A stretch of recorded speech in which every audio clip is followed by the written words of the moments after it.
for the remainder of this game. He finished with 19 points, 4 steals. But here's the game. Here, right here. Hey! It's a metaphor. Jalen Duren going on the court there. Yes, the series for him in one play. Welcome back to The Last Word, where we break down the biggest stories in sports with real talk, bold takes, and no filters. The NBA playoffs are heating up. Pressure's rising and reputations are on the line. Tonight, we've got major topics to unpack. Is Detroit Pistons really fool's gold, like Stephen A. Smith says? Did he go too far roasting Cade Cunningham while the Detroit Pistons are still on the brink of elimination? And out west, should the Phoenix Suns seriously consider parting ways with Devin Booker after yet another disappointing season, or is that pure madness? Who knows?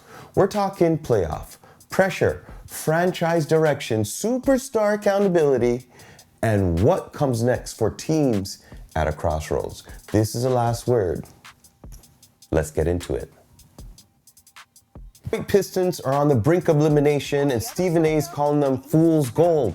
Well, what does fool's gold really mean? It means a team that looks promising but isn't ready to contend. Is that the Detroit Pistons?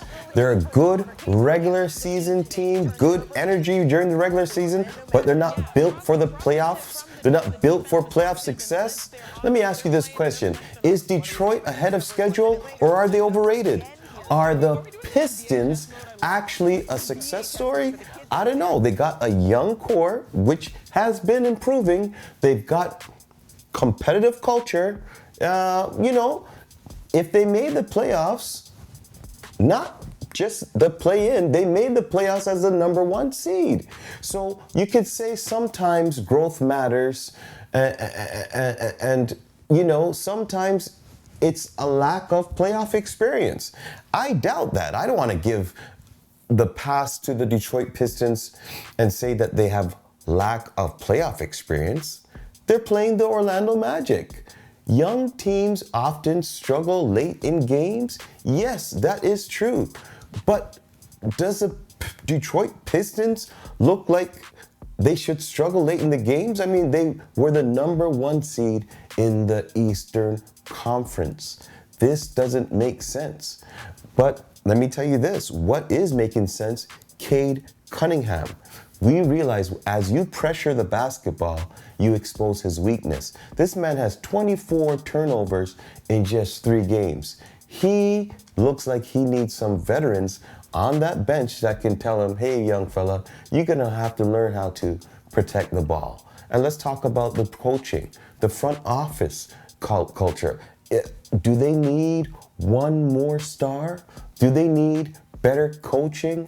Do they need more shooting? Do they need more rim protection?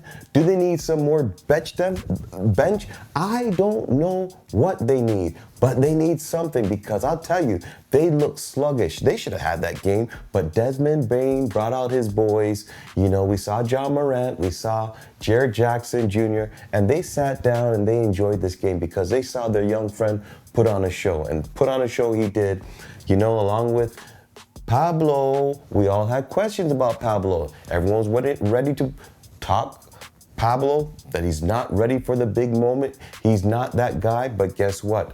He's about fit and ready to get ready to go to the second round. So Pablo's, kudos to you. Detroit Pistons, I don't know, man. Stephen A. might be right. You are looking like fool's gold. And if you can't pull off this one, which they say 4% of teams since, I guess, the early 80s have been able to come back from a 3-1 deficit. If you, Detroit Pistons, do not come out this first round, I'll tell you this much.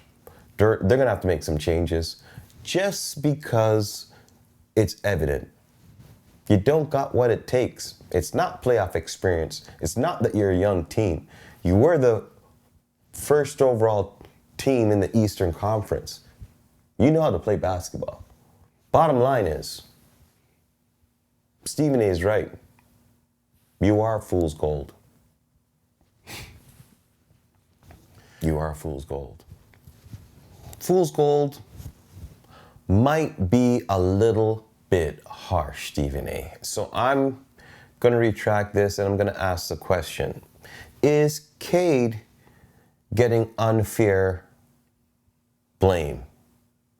And let's look at it. He's young and carrying franchise expectation, and it's hard to dominate without elite help.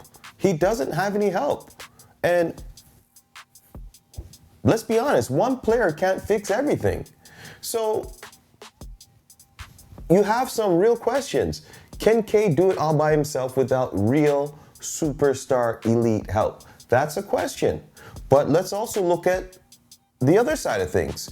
Superstars get criticized, and that's part of the business. If Cade wants superstar status, criticism comes too. So we have to ask ourselves the question, Cade, do you want to be judged as a great player? If you do, these are the moments in the playoffs where you're going to be criticized for. Or should we be asking this question? Is Cade a true number one? Can he be the best player on a contender? That's a real question to ask. Or better, which I'm going to go with this, is he more of an elite number two beside another star? And I think that's where we are seeing the Pistons unravel right before our eyes. I think right now, the answers to the questions are being answered. Cade, is he a number one, true number one for a contender, or should he be a number two beside another star?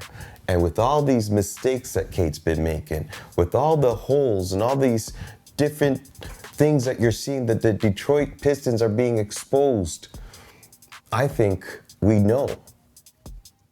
Based on their performance, fool's gold, maybe, but I think it's a little bit too far. Cade can't do it on himself. Cade might not be a true number one, and Cade might need another superstar beside him in order for the Detroit Pistons to really advance in these kind of playoffs.